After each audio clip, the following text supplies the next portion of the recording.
ನಮಸ್ಕಾರ ಆಚಾರ್ಯರಿಗೆ. ಸುಮತಿಭಿರನುಮೇಯಂ ಶುಭ್ರಕಾಯಂ ಸಖಾಯಂ ನಮಸ್ಕಾರ ಆಚಾರ್ಯ. ಕಾಯಂ ಮುಕ್ತ್ಯುಪಾಯಂ ವಿಮಾಯಂ ಗ್ರಹಜಮಹಮಮೇಜಂ ಧೇಜಮಾನಾಜಗೇಜಂ ಸದಜಮಸದಜೇಯಂ ಶ್ರೀಸಹಜಂ ಭಜೇಯಂ ಅಂಜನಾಸೂನು ಸಾನ್ನಿಧ್ಯಾತ್ ವಿಜಯೇನ ವಿರಾಜಿತಂ ಅಜಿತ ಪ್ರೀತಿಜನಕಂ ಭಜೇಹಂ ವಿಜಯಧ್ವಜಂ.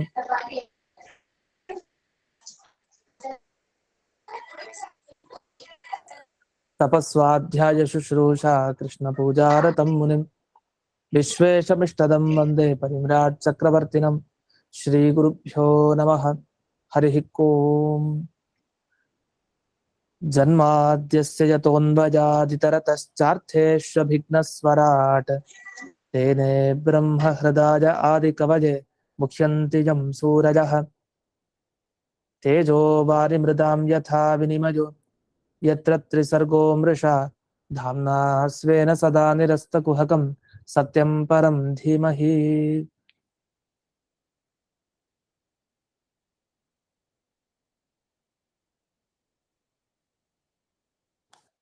ಓಂ ಸ್ವಸ್ತ್ಯಸ್ತು ಸತಾಂ ಅಶೇಷ ಸನ್ಮಂಗಲಾನಿ ಭವಂತು.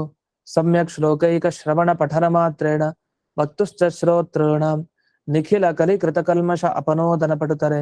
ಶ್ರೀಮದ್ ಭಾಗವತೆ ಮಹಾಪುರಾಣೆ ತೃತೀಯ ಸ್ಕಂಧೆ ಏಕಾದಶೇಧ್ಯಾಯೇ ಅದ್ಯ ಕಥಾನುವಾದೇ ಸತಿ ಕಿಂಚಿತ್ ಪೂರ್ವ ಕಥಾನುವಾದಃ. ಇದುವರೆಗೆ ಈ ಅಷ್ಟಮ ಸರ್ಗ ಅಂದ್ರೆ 8ನೇ ಸರ್ಗ ಅಂದ್ರೆ ಸೃಷ್ಟಿ ಅಂತ ಅರ್ಥ. ಇಲ್ಲಿ ಈ ಮಣಿಮಂಜರಿಲಿ 8ನೇ ಸರ್ಗ ಅಂತಿದೆ, ಅದು ಅಷ್ಟಮ ಸರ್ಗ ಅಂದ್ರೆ ಅದೊಂದು ವಿಭಾಗ, ಅಧ್ಯಾಯ ತರ. 8ನೇ ಅಧ್ಯಾಯ, 8ನೇ ಸರ್ಗ ಆ ಥರನೂ ಇದೆ. ಇಲ್ಲಿ 8ನೇ ವಿಧ ಸೃಷ್ಟಿ ಅಂತ ಅರ್ಥ. ಸರ್ಗ ಅಂದ್ರೆ ಅದು ಪ್ರಾಣಿಗಳದ್ದು ಸೃಷ್ಟಿ. ಹೇಗೆ, ಎಷ್ಟು ವಿಭಾಗ? 28 ವಿಭಾಗ ಅಂತ ಬಂತು. ಅದು 28 ಜಾತಿಯ ಪ್ರಾಣಿ ಅಂತ ಅರ್ಥ. ಹಾಗಾದ್ರೆ 28 ಜಾತಿಯ ಪ್ರಾಣಿ ಯಾವುದು? ಕೆಲವು ಪ್ರಾಣಿಗಳನ್ನ ಇಲ್ಲಿ ಸೇರಿಸಿಲ್ಲ, ಆದ್ರೆ ಕೆಲವುದು ಯಜ್ಞಕ್ಕೆ ಉಪಯೋಗಿ ಅಂತ ಆಗಿದ್ರೆ, ಅಂದ್ರೆ ಅದನ್ನ ಯಜ್ಞದಲ್ಲಿ ಬಳಸ್ಕೊಳ್ಳೋದು ಅಂತ ಆಗಿದ್ರೆ ಅಂಥದ್ದನ್ನ ಇಲ್ಲಿ ಸೇರಿಸ್ಕೊಳ್ಳಿ ಅಂತ ಹೇಳ್ತಾರೆ. ಹಾಗಾದ್ರೆ ಯಾವ್ಯಾವ ಪ್ರಾಣಿಗಳು ಯಜ್ಞಕ್ಕೆ ಉಪಯೋಗಿ? ಒಂದು ಯಜ್ಞವನ್ನ ಮಾಡ್ಬೇಕಾದ್ರೆ ಋಷಿ ಮುನಿಗಳು ಹಿಂದಿನ ಕಾಲದಲ್ಲಿ ಎಷ್ಟೆಷ್ಟನ್ನ ಬಳಸ್ಕೊಳ್ತಾ ಇದ್ರು. ಒಂದೇ ಯಜ್ಞದಲ್ಲಿ ಅಂತಿಲ್ಲ, ಬೇರೆ ಬೇರೆ ಯಜ್ಞದಲ್ಲಿ. ಅದು ಯಾವ ಯಾವ ಪ್ರಾಣಿಗಳು ಅದೆಲ್ಲ ಸೃಷ್ಟಿಗೆ ಬಂದಿದೆ. ಅದನ್ನ ಈಗ ತಿಳಿಸ್ತಾ ಹೋಗ್ತಾರೆ. 21ನೇ ಶ್ಲೋಕ. ಒಟ್ಟಿಗೆ ಇದು 4 ಶ್ಲೋಕ ಇದೆ. ಅದರಲ್ಲೆಲ್ಲ ಪ್ರಾಣಿಗಳ ಹೆಸರನ್ನ ಹೇಳ್ತಾ ಹೋಗ್ತಾರೆ. ಹಾಗಾಗಿ 4 ಶ್ಲೋಕವನ್ನ ಒಟ್ಟಿಗೆ ಹೇಳಿ ಅದಾದ್ಮೇಲೆ ಅದರ ಅರ್ಥವನ್ನ ವಿವರಣೆ ಮಾಡ್ತಾ ಹೋಗ್ತೀನಿ. ಗೌರಜೋ ಮಹಿಷಃ ಕೃಷ್ಣಃ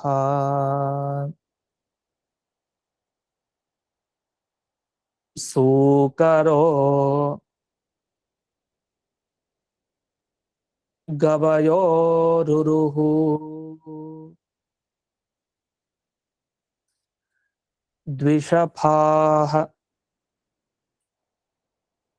ಪಶವಶ್ಚೇಮೇ ಅವಿರುಷ್ಟ್ರಶ್ಚ ಸತ್ತಮಾ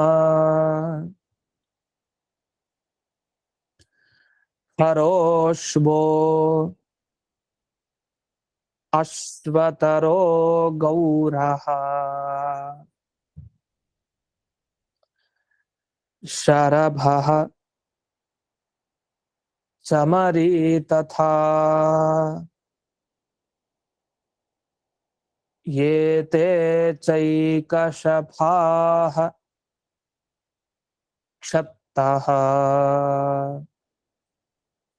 ಶೃಣು ಪಂಚನಖಾನ್ ಪಶೂನ್ ಶ್ವಾಸೃಗಾಲೋ ವೃಕೋ ವ್ಯಾಘ್ರೋ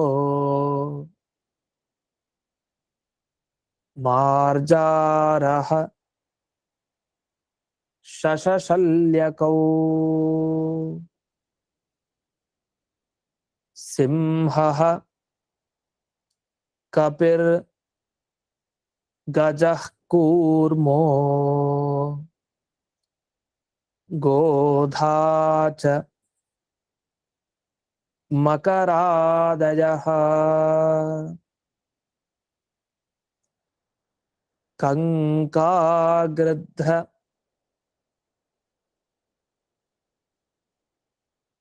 ಇಲ್ಲಿ ಕಂಕಾ ಅಂತ ಏನ್ ದೀರ್ಘ ಇದೆ ಅದ್ ಬೇಡ, ಕಂಕಾ ಅಂತ ಮಾಡ್ಕೊಳ್ಳಿ. ಕಂಕಾ ಅನ್ನೋ ದೀರ್ಘ ಬೇಡ. ಕಂಕಗೃದ್ಧ ಬಕಶ್ಯೇನಾಃ ಭಾಸವಲ್ಲೂರ ಬರ್ಹಿಣಃ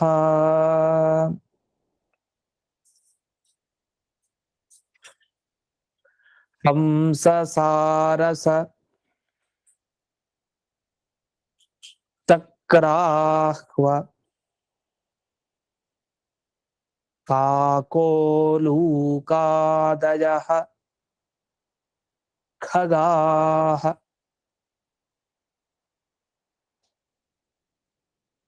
ಈ ಕಂಕಾ ಅಂತ ಅಂದ್ರೆ ಬೇರೆ ಪದ ಮಾಡ್ಕೊಬೇಕು ಹಾಗೆ ಹೇಳೋದಿದ್ರೆ.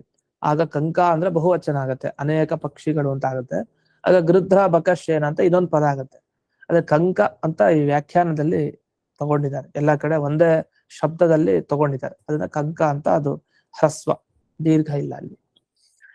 ಈಗ ಒಂದೊಂದೇ ಪಕ್ಷಿಗಳು, ಒಂದೊಂದೇ ಪ್ರಾಣಿಗಳು ಯಾವ್ದು ಎಲ್ಲ ಹೆಸರು ಹೇಳ್ತಾರೆ. ಸತ್ತಮ, ಕ್ಷತ್ತಃ. ಸತ್ತಮ ಅಂದ್ರೆ ಸಜ್ಜನರಲ್ಲಿ ಶ್ರೇಷ್ಠ, ವಿದುರ ಕೇಳು.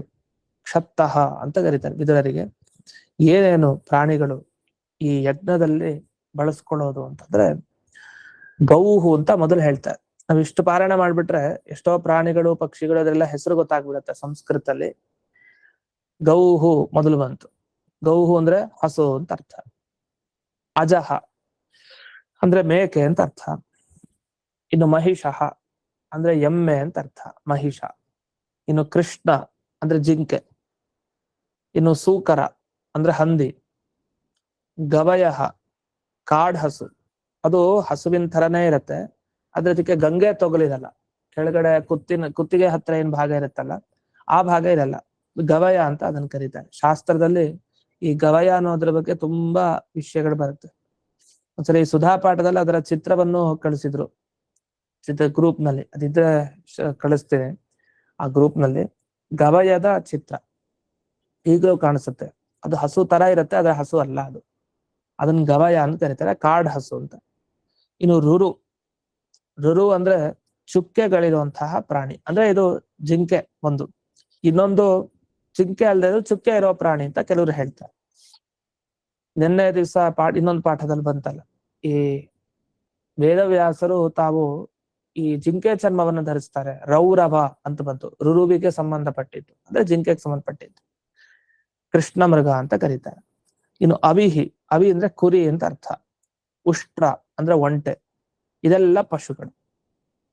ಈ ಎಲ್ಲ ಪಶುಗಳು ದ್ವಿಷಭಾಹ ಅಂದ್ರೆ ಎರಡು ಗೊರಸು ಏನಿದೆ ಆ ಎರಡು ಗೊರಸನ್ನ ಹೊಂದಿರೋದು ಅಂತ ಬಂತು.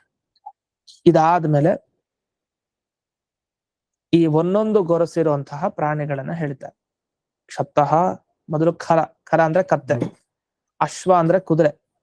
ಅಶ್ವತರ ಅಂತ ಒಂದಿದೆ, ಅದು ಹೆಸರುಗತ್ತೆ ಕರೀತಾರೆ, ಅಶ್ವತರ ಅಂತ. ಅದನ್ನು ಈ ಯಜ್ಞದಲ್ಲಿ ಬಳಸ್ತಾರೆ. ಅಶ್ವತರಿ ರಥ ಅಂತ ಒಂದು ಹೇಳ್ತಾರೆ, ಅಶ್ವತರಿ ರಥ ಅಂತ. ಈ ತರ ಅನೇಕ ಶಬ್ದಗಳನ್ನು ನೀವು ಮೀಮಾಂಸಾ ಶಾಸ್ತ್ರದಲ್ಲಿ ಕಾಣಬಹುದು. ಯಜ್ಞ ಕಾಂಡ ಅಂತಾನೆ ಪ್ರಸಿದ್ಧ. ಜೈಮಿನಿ ಋಷಿಗಳ ಆ ಸೂತ್ರಗಳು, ಬ್ರಹ್ಮಸೂತ್ರ ತರ ಜೈಮಿನಿ ಋಷಿಗಳು ತಾವು ಸೂತ್ರಗಳನ್ನು ಬರೆದಿದ್ದಾರೆ. ಆ ಸೂತ್ರಗಳಲ್ಲಿ ನೀವು ಗಮನಿಸ್ತಾ ಹೋದ್ರೆ ಯಜ್ಞದಲ್ಲಿ ಏನೇನು ಉಪಯೋಗಿಸ್ಕೊಳ್ತಾ ಇದ್ರು, ಯಾವ್ಯಾವ ಪ್ರಾಣಿನ, ಯಾವ್ಯಾವ ಪಕ್ಷಿನ. ಒಂದು ಅಶ್ವಮೇಧ ಯಾಗ ತಗೊಂಡ್ರೆ ಬರೀ ಕುದುರೆ ಅಲ್ಲ, ಕುದುರೆ ಹಿಂದೆ 300ಕ್ಕಿಂತ ಹೆಚ್ಚು ಪಶುಗಳಿದ್ವು. ಅದ್ರಲ್ಲಿ ಇವೆಲ್ಲ ಸೇರುತ್ತೆ. ಎಲ್ಲ ಪ್ರಾಣಿಗಳನ್ನು ಕಟ್ ಹಾಕ್ತಾರೆ, ಒಂದು ದೊಡ್ಡ ಕಂಬದಲ್ಲಿ ಕಟ್ ಹಾಕ್ತಾರೆ. ಅದು ಯೂಪ ಅಂತ ಕರೀತಾರೆ ಆ ದೊಡ್ಡ ಕಂಬಕ್ಕೆ. ಆ ಯೂಪ ಸ್ತಂಭದಲ್ಲಿ ಕಟ್ತಾರೆ ಎಲ್ಲ ಪ್ರಾಣಿಗಳನ್ನು. 300ಕ್ಕಿಂತ ಹೆಚ್ಚು. ಹಾಗೆ ನೋಡಿದ್ರೆ ಇಲ್ಲಿ ಪಟ್ಟಿ ಮಾಡಿರೋದು ತುಂಬಾ ಕಡಿಮೆ. ಅದಕ್ಕೆ ಈ ತರದ್ ಇನ್ನೇನು ಪ್ರಾಣಿಗಳಿದೆ ಅದನ್ನೆಲ್ಲ ಇಲ್ಲಿ ಸೇರಿಸ್ಕೊಳ್ಳಿ ಅಂತ ಬಂದಿದೆ. ಆದ್ರೆ ಯಜ್ಞದಲ್ಲಿ ಇವನ್ನೆಲ್ಲ ಬಳಸ್ಕೊಳ್ತಾ ಇದ್ರು. ಅದು ಯಾಕೆ ಬಳಸ್ಕೊಳ್ತಾ ಇದ್ರು, ಬಲಿ ಕೊಡ್ತಾ ಇದ್ರ ಇಲ್ವಾ, ಅದ್ರ ಬಗ್ಗೆ ಈಗ ಬಂದಿಲ್ಲ, ಈ ಶ್ಲೋಕಗಳಲ್ಲಿ ಬಂದಿಲ್ಲ. ಅದು ಮುಂದೆ ಬಂದಾಗ ನೋಡೋಣ ಅದ್ರ ಬಗ್ಗೆ ಏನ್ ಹೇಳ್ತಾರೆ ಅಂತ. ಅಂತೂ ಪ್ರಾಣಿಗಳ ಹೆಸರನ್ನ ಹೇಳ್ತಾ ಬಂದಿದ್ದಾರೆ. ಇದೆಲ್ಲ ಯಜ್ಞಕ್ಕೆ ಉಪಯೋಗ. ಇನ್ನು ಗೌರ ಅಂದ್ರೆ ಕಾಡೆಮ್ಮೆಗೆ ಗೌರ ಅಂತ ಕರೀತಾರೆ. ಮಹಿಷ ಅದು ಎಮ್ಮೆ, ಇದೊಂದಿದೆ, ಇದು ಗೌರ ಕಾಡೆಮ್ಮೆ ಅಂತ ಅರ್ಥ. ಇನ್ನು ಶರಭ ಅಂತಾರೆ. ಶರಭಕ್ಕೆ 8 ಕಾಲಿರುತ್ತೆ, ಶರಭ. ಇನ್ನು ಚಮರಿ ಮೃಗ, ಇದಕ್ಕೆಲ್ಲ ಏಕಶಫ ಅಂತಾರೆ, ಒಂದು ಗೊರಸಿರೋ ಪ್ರಾಣಿ ಇವೆಲ್ಲ. ಇದಾದ್ಮೇಲೆ ಪಂಚನಖಾನ್ ಪಶೂನ್ ಶೃಣು, 5 ಉಗುರಿರುವಂತಹ ಪ್ರಾಣಿಗಳು ಇವೆಲ್ಲ ಮುಂದೆ ಹೇಳೋದು. ಯಾವುದು? ಮೊದಲು ಶ್ವಾ ಅಂತ ಬಂತು, ನಾಯಿ. ಶೃಗಾಲ, ನರಿ. ವೃಕ ಅಂದ್ರೆ ತೋಳ. ವ್ಯಾಘ್ರ, ಹುಲಿ. ಮಾರ್ಜಾರ, ಬೆಕ್ಕು. ಶಶ ಅಂದ್ರೆ ಮೊಲ. ಶಲ್ಯಕ ಅಂದ್ರೆ ಮುಳ್ಳಹಂದಿ ಅಂತ ಅರ್ಥ. ಆ ಮುಳ್ಳಹಂದಿನಲ್ಲಿ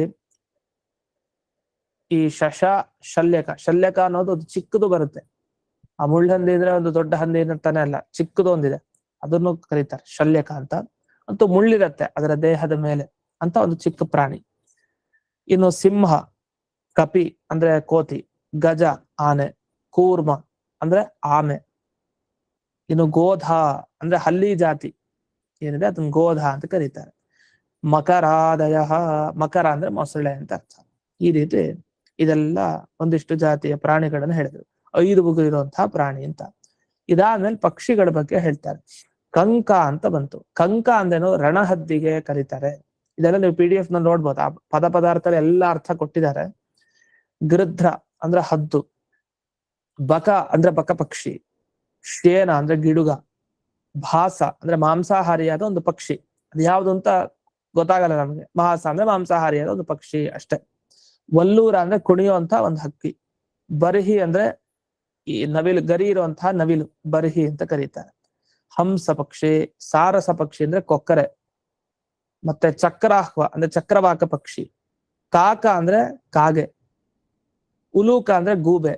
ಕಾಕೋಲೂಕ ಅಂತ ಅದನ್ನ ಸೇರಿಸಿ ಶ್ಲೋಕದಲ್ಲಿ ಹೇಳಿದ್ದಾರೆ. ಅದನ್ನ ಬಿಡಿಸ್ಕೊಳ್ಬೇಕು. ಕಾಕೋಲೂಕಿ ಎಂ ಅಂತಾನೆ ಒಂದಿದೆ ಕಥೆ, ಪಂಚತಂತ್ರದಲ್ಲೆಲ್ಲ ಬಹಳ ಪ್ರಸಿದ್ಧ. ಕಾಕೋಲೂಕಿ ಎಂ ಅಂತ. ಮಿತ್ರಭೇದ ಅಂತೆಲ್ಲ ಅನೇಕ ಪ್ರಭೇದ ಇದೆ, ಪಂಚತಂತ್ರ ಕಥೆಗಳು ಅಂತ ಸಂಸ್ಕೃತದಲ್ಲಿ. ಅದು ರಾಜರ ಮಕ್ಕಳನ್ನು ಉದ್ಧಾರ ಮಾಡ್ಲಿಕ್ಕೆ ಬರುತ್ತೆ ಗ್ರಂಥ. ಅಲ್ಲಿ ಕಾಕೋಲೂಕಿ ಅಂತ ಬಹಳ ಪ್ರಸಿದ್ಧ, ಒಂದೇ ಶಬ್ದ ಹಾಕ್ತಾರೆ. ಇಲ್ಲಿ ಕಾಕೋಲೂಕ ಅಂದ್ರೆ ಇಲ್ಲಿ ಕಾಗೆ, ಮತ್ತೆ ಉಲೂಕ ಅಂದ್ರೆ ಗೂಬೆ. ಇವುಗಳೇ ಮೊದಲಾದ ಹಕ್ಕಿಗಳು. ಖಗಾಹ ಅಂದ್ರೆ ಹಕ್ಕಿ. ಖ ಅಂದ್ರೆ ಆಕಾಶ, ಆಕಾಶದಲ್ಲಿ ಗಮನ ಸಂಚಾರ ಮಾಡೋದು ಖಗ ಅಂತಾರೆ, ಅಂದ್ರೆ ಹಕ್ಕಿ. ಹಾಗಾದ್ರೆ ಇದುವರೆಗೆ 28 ಜಾತಿಯ ಪ್ರಾಣಿಗಳನ್ನ ಹೇಳಿದ್ದಾರೆ ಅಂತ ಬಂತು. ಇದರ ಮೇಲೆ ಒಂದಿಷ್ಟು ಪ್ರಶ್ನೆಗಳಿವೆ.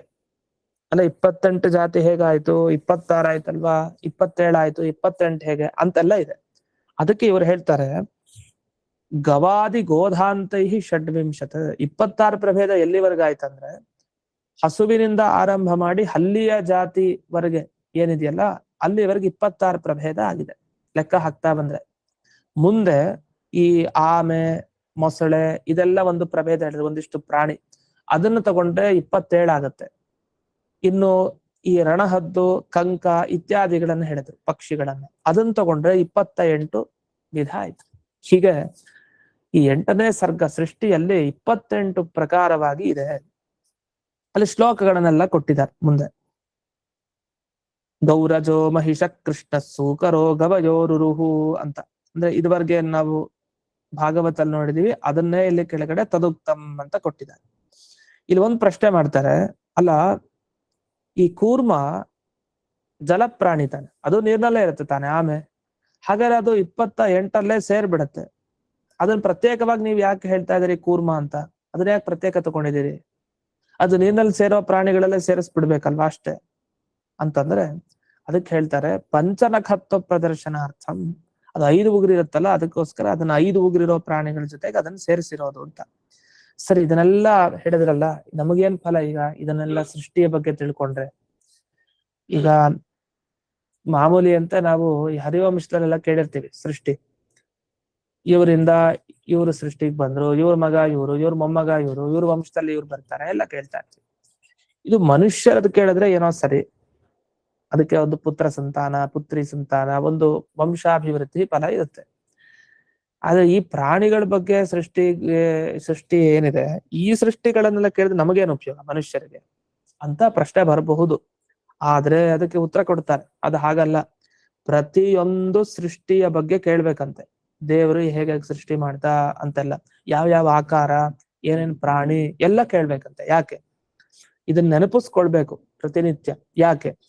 ತತ್ತದಾಕಾರ ಸಂಯುಕ್ತಾನ್ ಸೃಜ್ಯಾನ್ ಸೃಷ್ಟಾರಮೇವ ಚ ಯಸ್ಸದಾ ಸಂಸ್ಮರೇದ್ ಯೋಗಿ ನ ಸ ಭೂಯೋಭಿಜಾಯತೆ ಇತಿ ವಚನಾತ್ ಅಂತ ಹೇಳ್ತಾರೆ. ಯಾಕೆ ಇದನ್ನೆಲ್ಲ ನೆನಪಿಸ್ಕೊಳ್ಬೇಕು? ಸದಾ ಅಂತ ಹೇಳ್ತಾರೆ. ಸದಾ ಯಾವಾಗಲೂ ಸಂಸ್ಮರೇತ್, ಚೆನ್ನಾಗಿ ಅಂದ್ರೆ ಬಿಡಿ ಬಿಡಿಯಾಗಿ, ಅದರಲ್ಲಿ ಸಂಶಯ ಇರಬಾರ್ದು. ಹೀಗ ಹಾಗ ಅಲ್ಲ, ಇಷ್ಟನ್ನ ಸೃಷ್ಟಿ ಮಾಡಿದ್ದಾರೆ, ಇದರಿಂದ ಇದಾಯ್ತು, ಪಕ್ಕ ಇರ್ಬೇಕು, ಯಾವುದೇ ಒಂದು ಗೊಂದಲ ಇರಬಾರ್ದು. ಈ ತರ ಏನಂತ ತಿಳ್ಕೊಳ್ಬೇಕು? ತತ್ತದ ಆಕಾರ ಸಂಯುಕ್ತ, ಯಾವ ಆಕಾರದ ಪ್ರಾಣಿಗಳು, ಮತ್ತೆ ಯಾರು ಅದನ್ನ ಸೃಷ್ಟಿ ಮಾಡಿದ್ದು, ಹೇಗೆ ಅದು ಸೃಷ್ಟಿಗೆ ಬಂದಿತ್ತು, ಈ ಪ್ರತಿಯೊಂದನ್ನ ಯಾರು ಮನನ ಮಾಡ್ತಾ ಇರ್ತಾರೋ ಅಂತ ಒಬ್ಬ ಯೋಗಿ, ಜ್ಞಾನಿಗೆ ಹೇಳ್ತಾ ಇದ್ದಾರೆ. ಒಬ್ಬ ಯೋಗಿ ಅವನು ಮತ್ತೊಮ್ಮೆ ಈ ಭೂಮಿಯಲ್ಲಿ ಹುಟ್ಟಲ್ಲ, ಪುನಃ ಸಂಸಾರ ಇಲ್ಲ, ಮುಕ್ತಿಗೆ ಒಂದು ಸೋಪಾನ ಇದು. ಹಾಗಾಗಿ ತಪ್ಪದೆ ಈ ಸೃಷ್ಟಿ ಆಗಿದ್ದನ್ನ ಪ್ರತಿನಿತ್ಯ ಸ್ಮರಣೆಯನ್ನ ಮಾಡ್ತಾ ಇರ್ಬೇಕಂತೆ.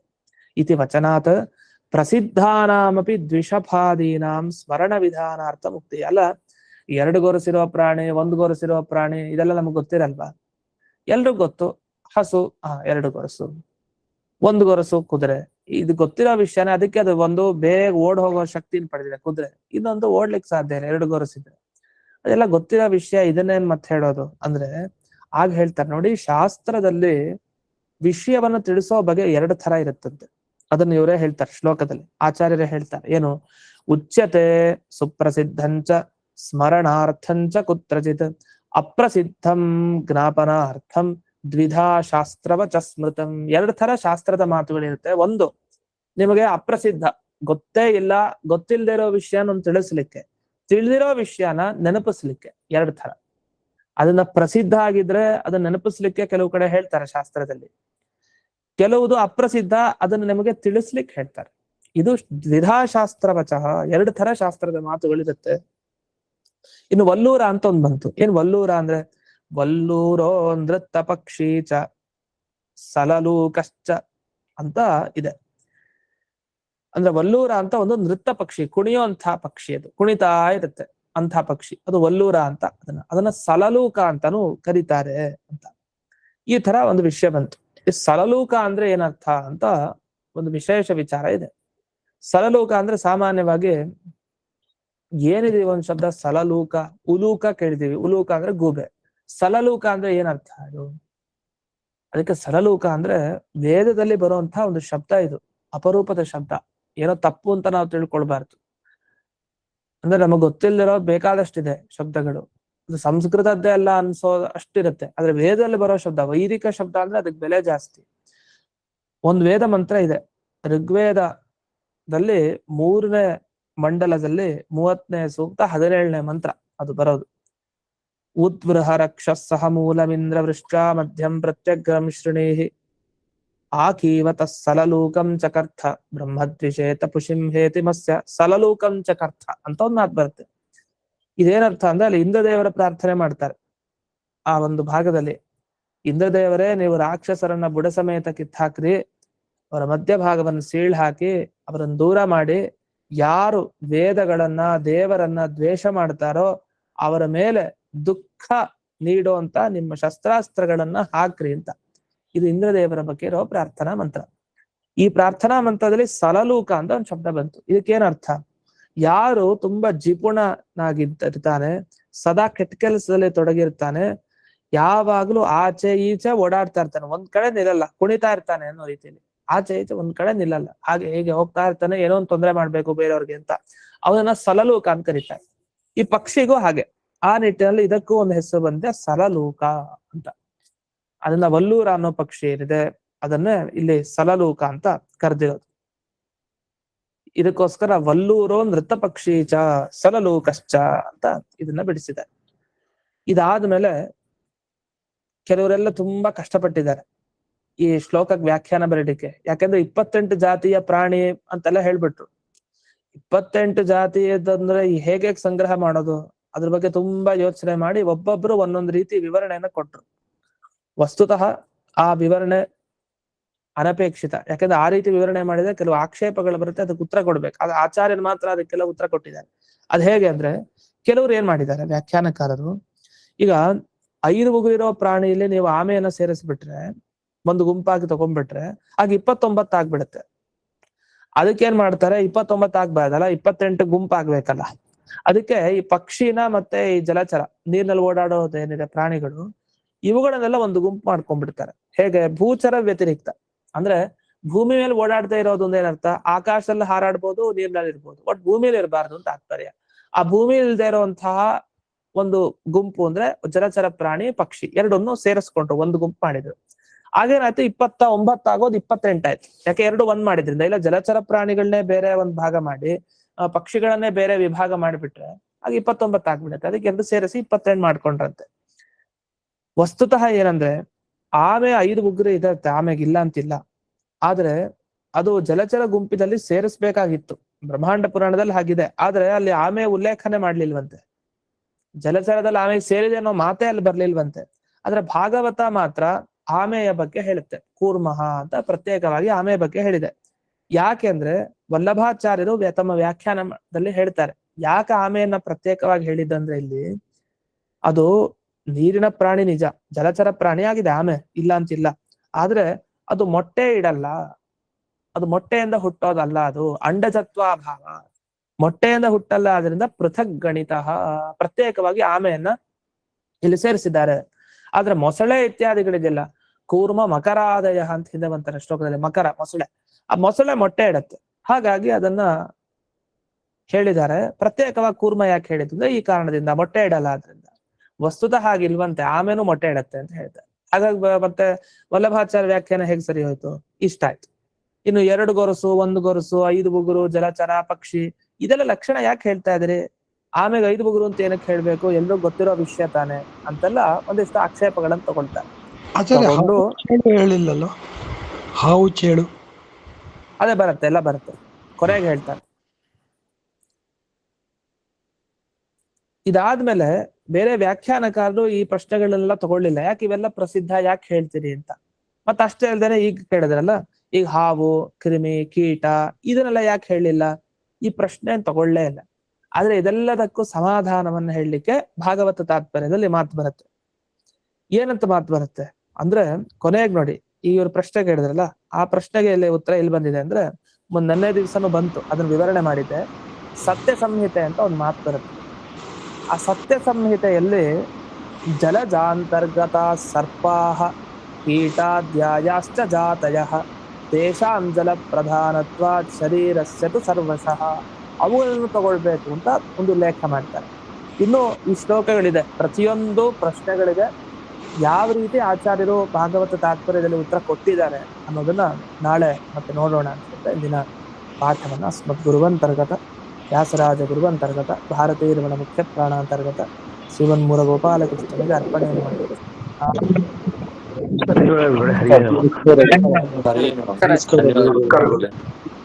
ನಮಸ್ಕಾರ. ಹರೇ ಸಿಂಹ.